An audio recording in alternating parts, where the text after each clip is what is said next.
Привет-привет! Меня зовут Людмила, и вы на моем канале Людмила Шпакова в потоке. Сегодня нас ждет еще один разбор, и название к нему звучит так. Стыдно ли ему за то, что он сделал? Раскаивается ли он?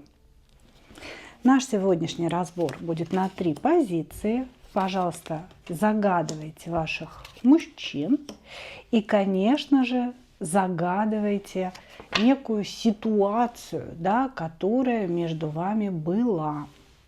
Потому что сигнифицировать мы будем именно ситуацию. Значит, я расскажу, что случилось, как же так повел себя мужчина, да, что ему должно быть стыдно за его поведение. И если ситуация совпала, но, безусловно, вы должны понимать, да, что вас много людей. И, соответственно, ситуации в каких-то нюансах, тонкостях могут отличаться. Поэтому я считываю общую энергию, общий поток, да, немножечко так как бы делайте сносочку, да, что в целом ситуация должна быть похожа. Если, значит, резонирует позиция, резонирует ситуация, смотрим дальше. Значит, первое, что будем смотреть, причины поведения человека, да, а почему он так себя повел? Сначала смотрим, как повел, потом смотрим, почему повел, да, и, конечно, раскаивается ли товарищ, стыдно ли ему за то, что он сделал, ну, собирается ли, собственно, как-то исправить ситуацию. Вот это все сегодня и разберем. Итак, двоечки, троечки идут у нас в ожидание. Начинаем с первой позиции. Так, хорошо. Что было? Что было? Выясним сейчас. Было следующее. Значит, общение ваше было по переписке. То есть его поведение, все это совершилось, свершилось, натворил он, делал. В переписке, короче говоря. Значит, что же произошло? Начиналось все, как говорится, за здравие, да, закончилось за упокой. Человек говорил, возможно, какие-то слова любви, может быть, какие-то комплименты, то есть находился в кубковом короле и всячески пытался понравиться вам, пытался показать свою симпатию в вашу сторону. Ну вот в данном конкретном разговоре. Да? Вот. Но неожиданно для себя он, я думаю, для вас скорее неожиданно, да, он стал дерзить. Первоначально он начал как-то умничать, да, а потом не то чтобы он говорил вам какие-то грубости, но он говорил колкости, направленные на ваш интеллект. Ну, это буквально могло было быть, знаете, типа, ну что ты ведешь себя как дурочка, или ну что ты, дурочка, не понимаешь. То есть здесь было такое что-то направлено на ваш интеллект, на уровень вашей образованности, еще что-то. То есть здесь какие-то были колкости, направленные вот в эту сторону. И не то, чтобы он прям так хотел оскорбить вас, да, а он скорее здесь хотел возвеличиться за ваш счет. То есть он хотел сказать, что вы в чем-то не разбираетесь, а он как бы здесь прям вообще супер-пупер все понимает и во всем разбирается. Вот. И вот этот момент был, да, то есть он начал вас колоть, но он говорит, что он колол вас, потому что он защищался. Вы тоже тут нападали на него. Вот. И дальше здесь произошла какая-то неприятная ситуация. Все, что произошло, связано со словами. Да, то есть здесь не было каких-то действий в вашу сторону неприятных. Здесь действительно все произошло в разговоре, в переписке. Мужчина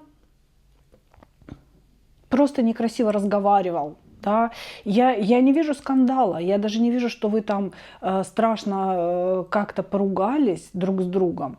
Такое ощущение, что он действительно, вы его за что-то задели, да, и он начал в отместку колоть какими-то неприятными фразами, намекая на то, что вы не очень умны. Вот так. То есть здесь были намеки на интеллект, на то, чем вы занимаетесь. Да ты что, в это веришь? Ну, то есть вы могли ему, например, сказать, что вы верите в эзотерику, и что вы там смотрели какой-то расклад на него, еще что-то в этом роде. И он такой, типа, ну что, ха-ха-ха-ха, господи ты, боже мой, какая же ты дурочка наивная. Да? Вот что-то в этом роде могло было быть. То есть здесь были колкости, направленные вот в эту область, в эту сферу. Мужчина за счет этого чувствовал, что он как бы выплывает, становится таким важным, да, таким весь покровительствующим вам. Вот. А вы это, конечно, восприняли как оскорбление. Мне говорят о том, что вы-то на самом деле вели себя как настоящая императрица.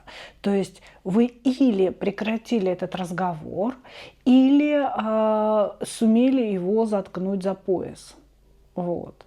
Но он обидел вас, конечно. Он обидел вас, при том, что начал с признаний, начал с комплиментов, да, и вот в какой момент что-то пошло не так, никто не понял. Здесь человек тут же развернулся к вам спиной, то есть вот сам наговорил, вы обиделись. Может быть, вы сказали, давай об этом поговорим позже, или давай сегодня прекратим этот разговор. Вы ждали каких-то извинений, а он свинтил и ушел в туман.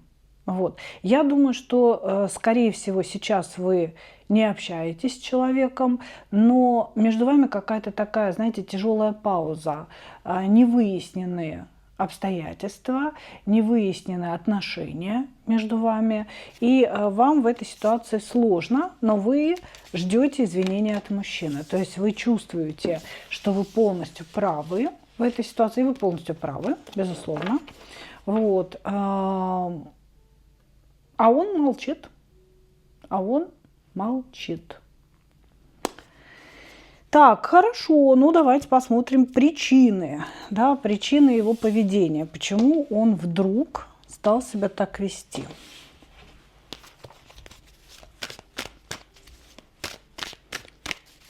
Что с ним произошло? Почему он стал так себя вести? Угу.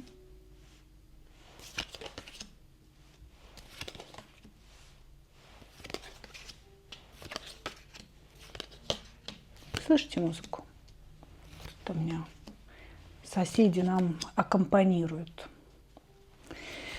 Так, значит, он разочаровался в вашей взаимности. Вот почему он стал себя так вести. То есть, придя на эту беседу, в этот разговор, человек был уверен, что у вас с ним взаимное притяжение, что у вас с ним взаимные чувства. Но в разговоре он стал чувствовать холодок от вас. Он увидел, что вы вроде как зазвездились немножечко. То есть, как он говорит, да, вы, может быть, стали ему что-то рассказывать такое свысока, да, я о тебе знаю много что, да, сейчас я тебе расскажу, что ты обо мне думаешь, ну вот, может быть, что-то такое, да, вот, значит, или вы стали хвастаться своими успехами, но это как он говорит хвастаться. Да? Может, вы просто рассказывали о том, что у вас одно получается, второе получается, новую работу нашли. А мужчина воспринял это как хвастовство. И он увидел, что вы не очень сильно в нем заинтересованы. В этом разговоре он прям почувствовал, что его представления о ваших отношениях, они неверны. Что это односторонняя влюбленность, одностороннее притяжение, что как бы с его стороны идут какие-то любовные флюиды в вашу сторону, идут какая-то энергия любви, да, двигается, а вот с вашей стороны все не совсем так. Он буквально говорит, что вы зациклены на себе, эгоистичны, и в этом разговоре вы ему это продемонстрировали. И типа того, что я начал это все говорить ей, для того, чтобы сбить с нее эту корону, для того, чтобы она не была такой высокомерной, чтобы вот этот ее эгоизм, да, чем-то разбавить. Ну, судя по всему, он не очень умен, да, раз он таким способом что-то тут разбавил. Вот. Ну, короче, человек вспылил. Ему стало обидно, что вы не настолько влюблены, что вы, возможно, увлечены или кем-то еще, или каким-то делом в своей жизни, да, чем-то еще. Ему стало обидно, что вы больше победитель в жизни, чем он. То есть реально здесь был разговор о каком-то вашем успехе или о каком-то вашем движении, или о каких-то ваших знаниях, которые вы приобрели. Вот. И мужчина позавидовал вам, вспыхнул от своей собственной зависти и наговорил вам гадостей. Наговорил вам гадостей. Но главным образом из-за того, что он считал, что вы очень сильно влюблены в него, что у вас взаимное притяжение, а почувствовал, что это совсем не так, что у вас есть какая-то своя жизнь, свои собственные смыслы, да, и он не является единственным смыслом вашей жизни. Окей, хорошо. Давайте смотреть, раскаивается ли он.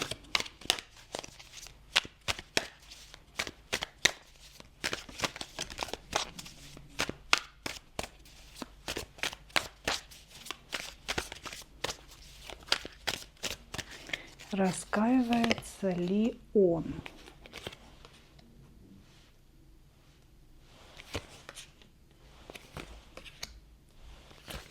Да уж, конечно. Ой, боже ты мой. Ничему он тут, ни в чем он здесь не раскаивается, мои дорогие. То есть здесь близко нет никакого раскаивания, раскаяния, простите.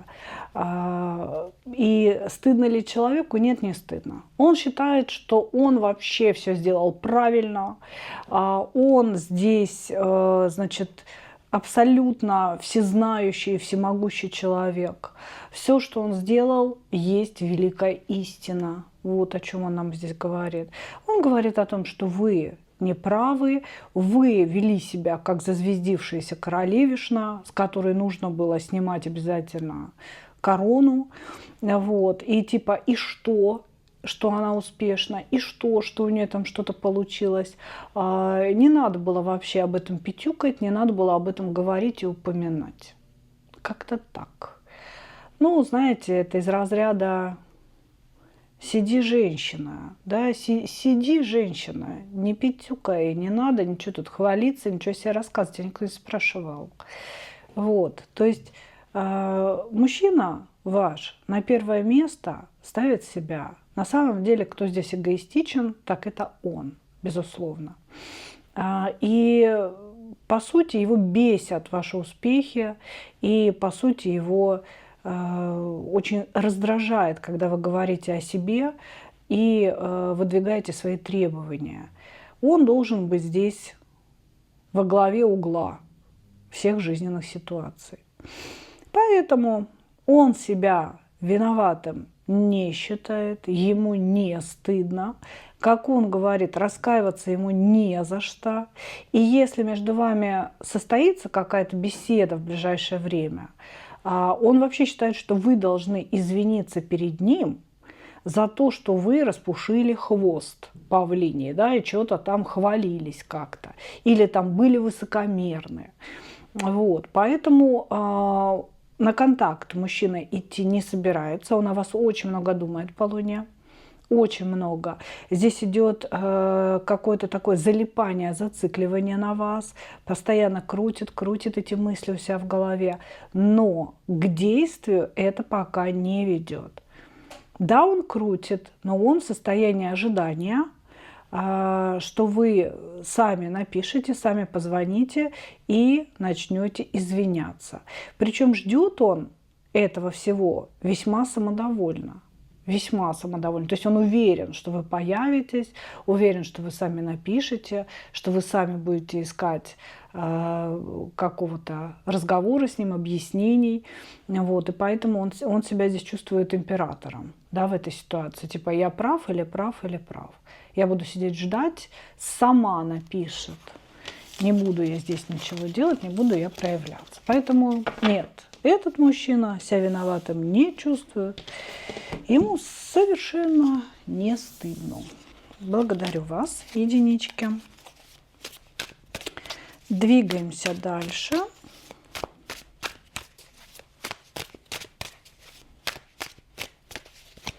Двоечки. Двоечки. Что здесь сделал мужчина? Покажите нам, пожалуйста, ситуацию.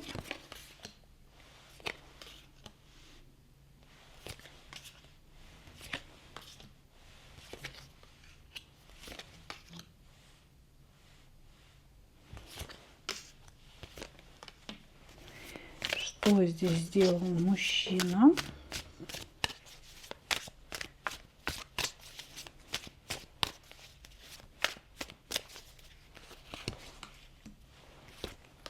Так, здесь совершенно такая очевидная ситуация, девчонки. Примеряйте на себя, да-да, нет-нет. Значит, вы смотрите на своего мужа или на человека, с которым вы живете, жили, имеете или имели очень серьезные отношения. Да, в картах я уже не раз говорила, нет такого понятия, как штамп. Да? И, соответственно, ну, штамп в паспорте я имею в виду. И, соответственно, браком здесь имеется в виду любое сожительство, любое совместное проживание. Так вот, значит, здесь показан мужчина как человек вам очень близкий, человек, с которым глубокие, долгие отношения, человек, который изменил вам. Значит, если это муж, то здесь случилась измена, он влюбился в другую женщину, влюбился на уровне двойки кубков, то есть это бабочки в животе, это какие-то такие, знаете, энергии юношеской влюбленности гормональные, когда все у человека там померкло, все перед глазами, и есть только вот эта вот женщина. Вот. То есть здесь женщина привязала его, здесь была измена по дьяволу, и ему с этой женщиной очень хорошо, он почувствовал себя молодым, влюбленным, вот таким всем летающим, да, новой энергии почувствовал. И эта связь могла по десятке мечей полностью поставить точку в вашем браке. Да?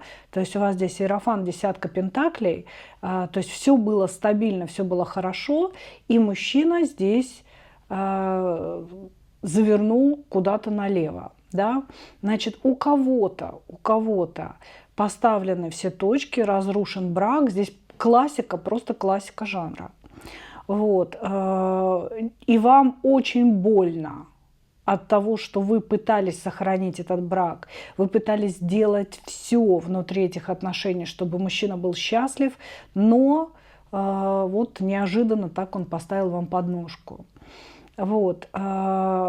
Или же ваши отношения находятся сейчас на грани этой десятки мечей, да, то есть на грани полного развала. Однозначно здесь есть измена, однозначно есть другая женщина. Мужчина сейчас весь направлен в сторону этой женщины. Вот. И единственное различие, да, это в том, или вы уже расстались, да, и поставлены точки, или все к этому идет. Все к этому идет. Как-то так. Ну, здесь вообще ужасно некрасивая ситуация. Давайте смотреть, почему он так поступил, да, причины его поведения. Причины его поведения. Почему он так поступил. Управляю, чтобы микрофончики все мои были слышны. Причины его поведения.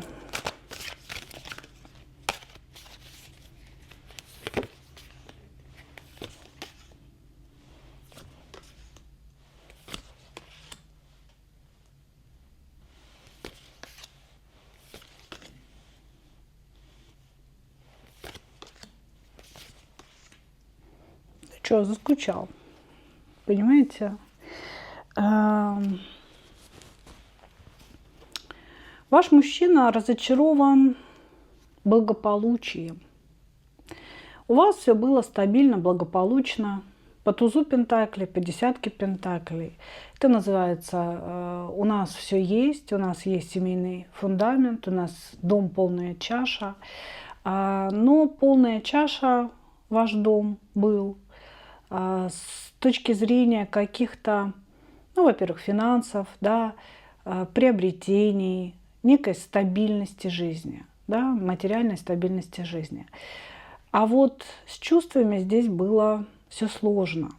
Они были первоначально у вашего мужчины, но он уже достаточно давно пресыщен вашими отношениями и разочарован кубками.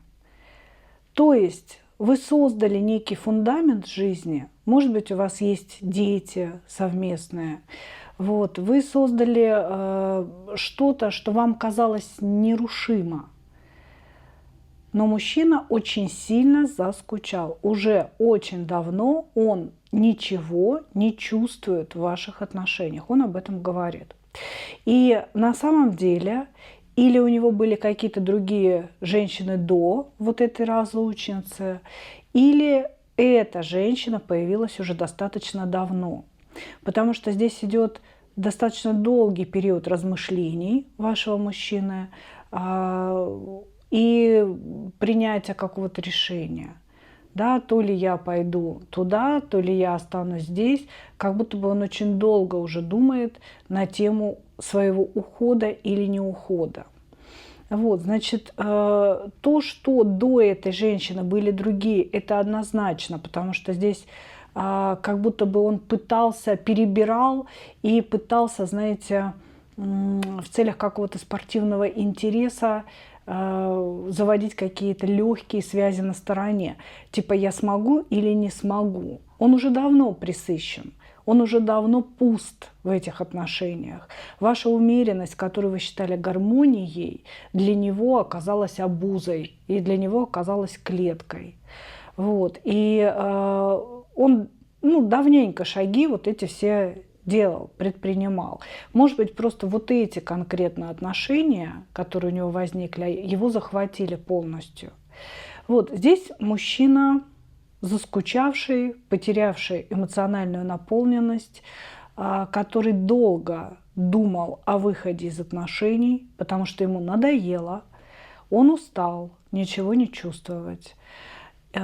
И единственное, что его держало, это вот это финансовое благополучие, это какой-то фундамент, который вы создали. Может быть, здесь еще мужчина часто ездит в командировки, в какие-то поездки. Может быть, он ездил один отдыхать, да, не обязательно это командировки. Вот. И вот в этих дорогах он прям прятался от вас. Он прятался. Я не могу сказать, что ему здесь сильно плохо. На самом деле он, скорее всего, да, если бы у него был этот выбор, он бы сидел на двух стульях. Он бы присутствовал и в вашей жизни, и ходил бы туда к той женщине. Просто у него нет возможности это сделать. Или вы поставили вопрос ребром об уходе, или она сказала, что она не хочет быть просто любовницей и так далее. Хорошо. Стыдно ли ему, раскаивается ли он и собирается ли делать какие-то шаги назад?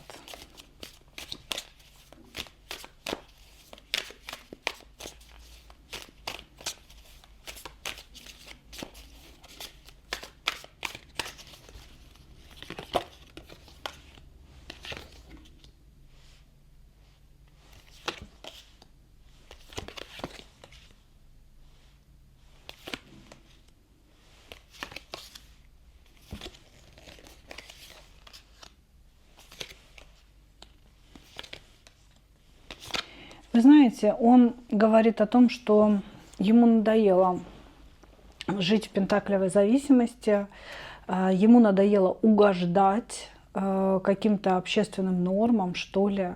возможно, вам угождать. Ну, во-первых, ему совершенно не стыдно за свой поступок, потому что он сейчас находится в кубковых энергиях, он влюблен, и сейчас ему кажется, что все сделано правильно. Он не испытывает угрызений совести 100%. Он летит в новое. То есть он говорит о том, что я хочу соединить свою жизнь с новым человеком, в новую структуру. Вот, то есть здесь человек однозначно уходит из ваших отношений, даже если сейчас все неясно, да, что он еще остался, или он пытается вас вернуть, может быть, делает вид, что он пытается вас вернуть, но на самом деле он уже принял решение уходить и соединиться с той другой женщиной. Он буквально бежит из ваших отношений. Он действительно считает, что это для него обуза, клетка, цепь, на которой он долгое время просидел. И ему хочется новых эмоций, новых отношений. Он считает, что он вполне может начать сначала, может создать еще одну семью. У него серьезное намерение в ту сторону с той женщиной. Вот. И он считает, что там он будет счастлив. К моему огромному сожалению, он совершенно не думает о вас. И если у вас есть дети, он не думает о ваших детях. Он делает выбор только в пользу себя. Ну, может быть, вас немножко успокоит, да, что он не думает и о той женщине. Сейчас он, возможно, идет на уступки ей, потому что он влюблен, потому что его наполняют вот эти энергии влюбленности. Но он не думает ни о ком из вас вообще, да, кто здесь что получает, кто здесь что теряет. Он думает исключительно о себе, о своей персоне. Вот. Он идет в новое, убегает из старого, отпускает старое, оставляет старое. Он устал находиться в прежних отношениях. Он не чувствует себя мужчиной, он не чувствует единения душ и тел в отношениях. Вот. И он говорит, я так не хочу, я должен свою жизнь прожить счастливо, я готов ко всему новому. Поэтому здесь не будет возвращения, может быть, к счастью, да, потому что если человек в таких энергиях относительно вас находится, ну зачем нужно его возвращение? Вы, что ли, будете угождать? Вы будете готовы терпеть его раздражение постоянное вами? Зачем это нужно? Вам тоже нужно выстроить свою жизнь с вашей собственной ценностью, чтобы мужчина рядом был, да, который действительно выбирает вас не от безнадежности, да, и вообще не от отсутствия выбора, а именно выбирает вас среди многих. Но вот этот, к сожалению, сделал выбор не в пользу вас. Поэтому ему не стыдно. Ну вот он выбрал себя. Прежде всего, ему не стыдно, возвращения никакого не будет, действий к примирению тоже здесь не будет. Он будет выходить из отношений и двигаться в сторону той другой девушки.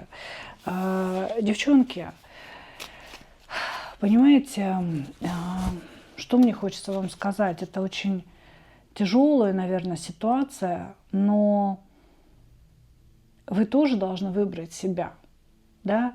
Первое, не надо обвинять соперницу и не надо бежать, выдергивать ей волосы. От этого ничего не изменится. Виновата она, не виновата она, да? Вы до конца никогда не узнаете, кто в этой ситуации был провокатором, да? Женщина, которая знала, что мужчина женат, или ваш муж, который действительно устал. Понимаете? То есть вы никогда не узнаете, кто действительно виноват. Иногда бывает, что так сложилось. Ушли чувства, ушла любовь, и человек действительно ищет для себя что-то другое. Это не значит, что вы должны остаться несчастной, побитой женщиной, да, побитой обстоятельствами. Это лишь значит, что у вас тоже есть выход, у вас тоже есть новый путь, в который нужно идти. Прожить вот эти вот все эмоции, обиды, унижения и идти куда-то дальше. Благодарю вас, двоечки. Переходим к позиции номер 3. В чем виноват мужчина? Да, что он такого сделал?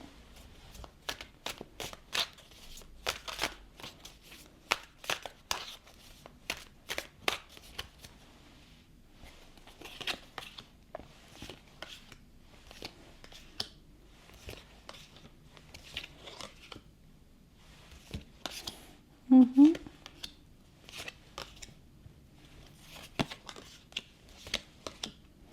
Манипуляция жалостью и мог и денег даже попросить, несмотря на то, что выходит императором. Значит, какое поведение было у мужчины? Ну, во-первых, да, какие-то жесткие, чернющие манипуляции вами. Человек, показывая себя императором, я весь такой император, достойный, я хорошо зарабатываю, у меня есть дом, еще что-то. Значит, ну, то есть есть какая-то стабильность, есть реализация. При этом всем тебе я ничего не дам. Да? То есть я хочу посмотреть, что у нас с тобой может получиться. Наши отношения будут легкими. Может быть, он вам сказал, что давай встретимся, но каждый будет платить сам за себя. Может быть, он решил, что за тарелку супа, которой он вас накормил в ресторане, вы должны с ним переспать. Но здесь было какое-то такое абьюзивное, некрасивое поведение человека, который первоначально показывал себя императором.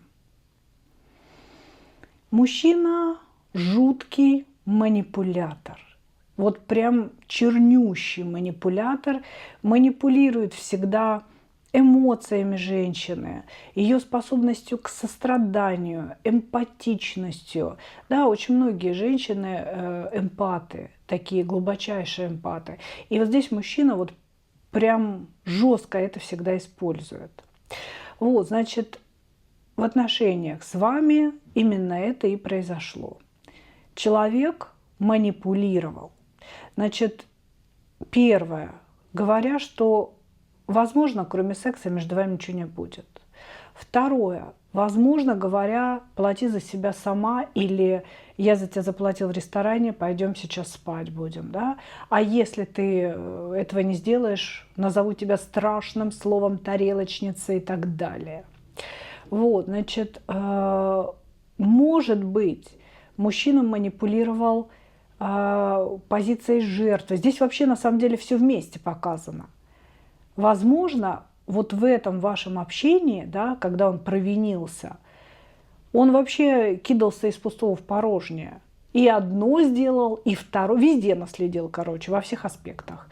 И прикинулся какой-то жертвой, сказал, что, возможно, все женщины абьюзерши, меркантильные, только денег им и нужно, да, и он тут решил вас проверить, будете ли вы за себя платить или дадите ли вы денег ему, потому что здесь по пятерке пентаклей он вполне мог попросить денег и у вас, и в какой-то даже очень некрасивой форме, да, вот такой принудительной, как бы или ты мне дашь деньги, или ты тоже такая меркантильная, ну, кто-то там.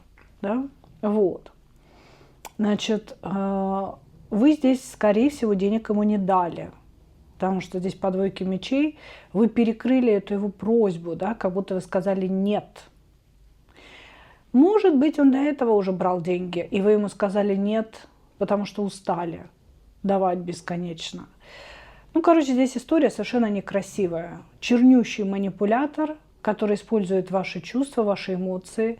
Человек, который умеет играть в игру горячо-холодно, устраивает страшные эмоциональные качели. Ну вот его очередной виток, да, в поведении, когда он вытащил всю чернуху из себя, да, и вывалил вам как бы на стол. Вывалил ее перед вами. И в этом обвинил, и в том обвинил, и жертву из себя построил, и денег попросил, и я тебе ничего не должен, а ты мне все должна. Как-то, знаете, и вас во всем обвинил, и в меркантильности, и в том, что вы денег не даете, и в том, что вы денег хотите. Ну, в общем, много здесь всего было. Благодарю вас, Лиса Валерьевна, за ваше выступление. Лиса добавила здесь немножечко, ну, как бы вам понимание вопроса. Хорошо. Хорошо, причина его поведения. Лисонька, ну что, как ты лежишь тут, вот хвостик вот этот уберешь тут? Ну, я просто убрала хвост. Просто убрала хвостик, мой золотой. Давайте посмотрим причины его поведения.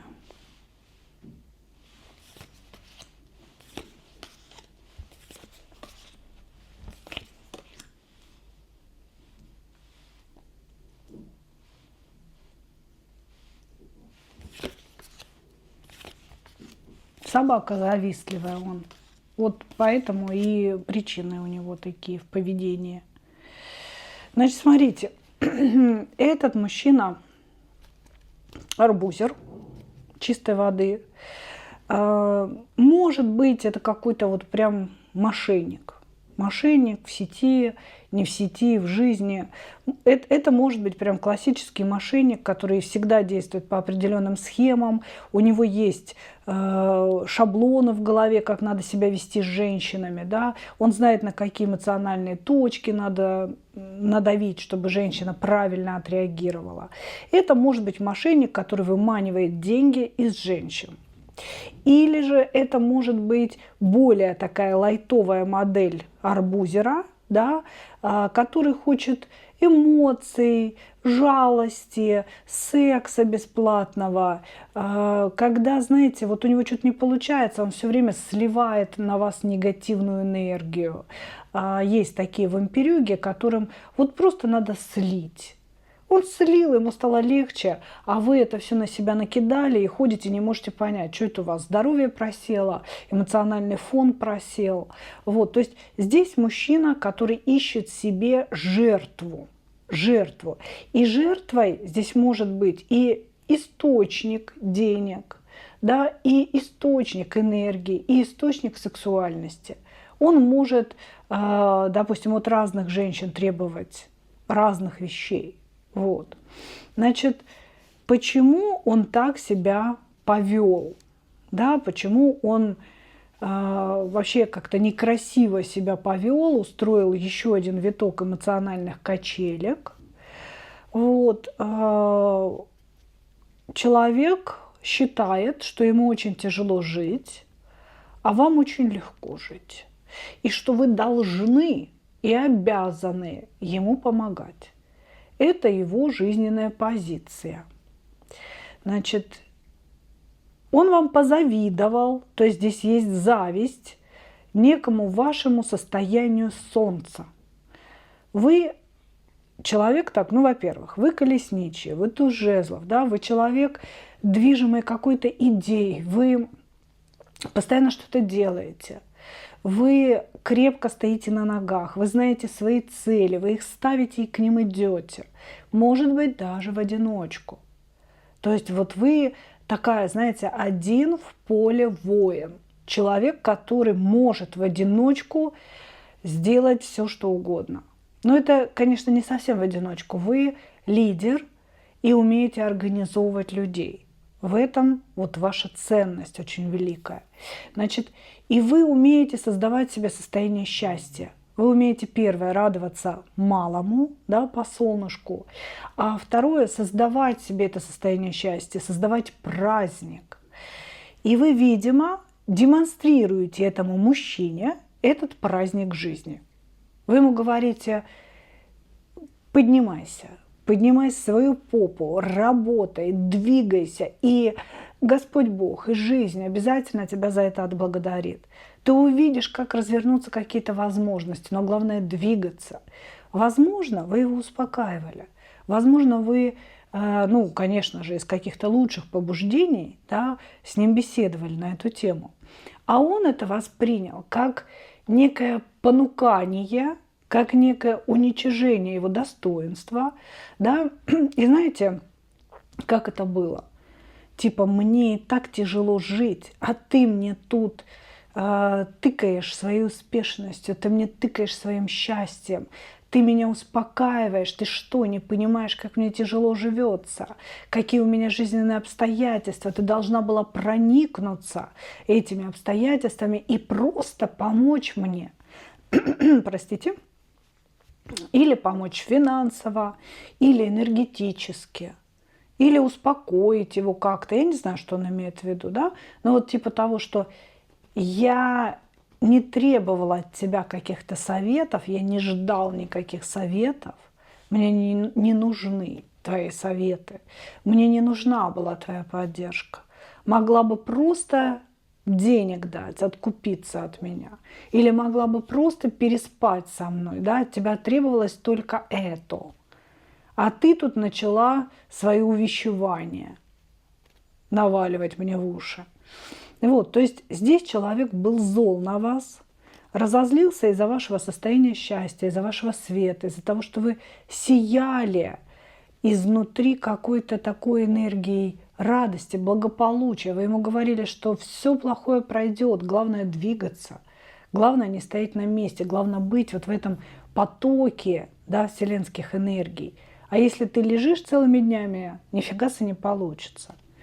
Вот, он разозлился на это. Разозлился на то, что вы говорили, разозлился на ваше состояние счастья, потому что ему оно дается тяжело, он давно уже не был в состоянии счастья, у него вообще ощущение, что он связан по рукам и ногам. И, ну, малыш, ну, только не ложись, пожалуйста, не надо. Масянь. Ну ладно. Ну вот как-то так у нас проходит теперь наши с вами расклады, мои дорогие. И вот, короче говоря, взбесили вы его своей счастливостью, своей успешностью, своей радостью и своим прекрасным настроением, отношением к жизни. Он вам позавидовал, он разозлился на это все. Ну, в лучших традициях, да, абьюзера, Альфонса и так далее. Ёженька, давай-ка мы с тобой вот сюда. Парень ваш, возможно, имеет какие-то нарциссические черты, да, для того, чтобы это все чувствовать, они как раз и нужны. Окей, ну давайте. Стыдно ли ему? Я, конечно, вам могу сразу ответить, что ему нифига не стыдно. Но мы все-таки, конечно же, считаем это из потока.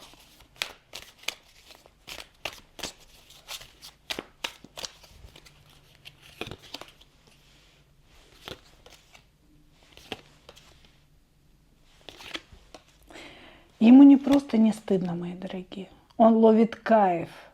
Кайф он ловит от того, что, как он считает, он вас заманил в ловушку. Он сейчас молчит, судя по всему, тайно за вами наблюдает, где-то какую-то информацию о вас получает и считает, он уверен, что вы в залипоне от него находитесь, что вы страдаете, что вы здесь просто умираете от желания его увидеть, от желания с ним пообщаться.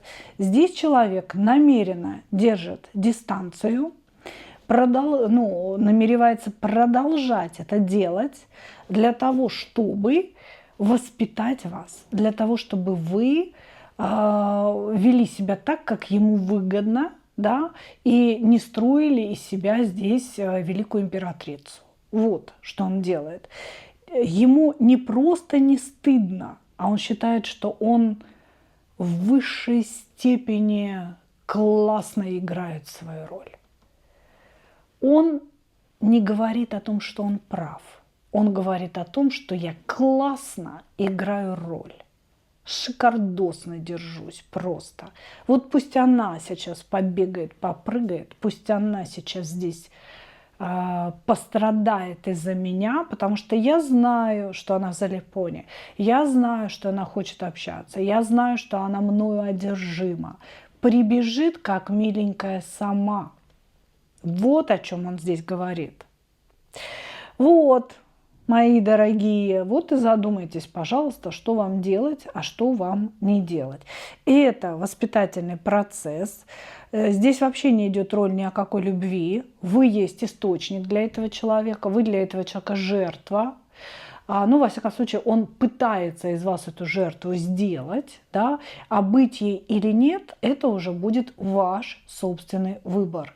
Я думаю, что вы не зря ходите на глубокие интуитивные разборы на канале, да, Людмила Шпакова в потоке. И многие вещи вы уже понимаете, и многие вещи вы делать не будете. Поэтому и совет здесь брать ни к чему. Мужчина ваш арбузер, мужчина ваш нарцик недоделанный, вот, который таким образом пытается вытянуть из вас жилы. Ну, не дайте ему это сделать, мои дорогие. Ну, а мы с вами заканчиваем. Вот такой у нас получился сегодняшний разбор. Благодарю вас за ваше внимание.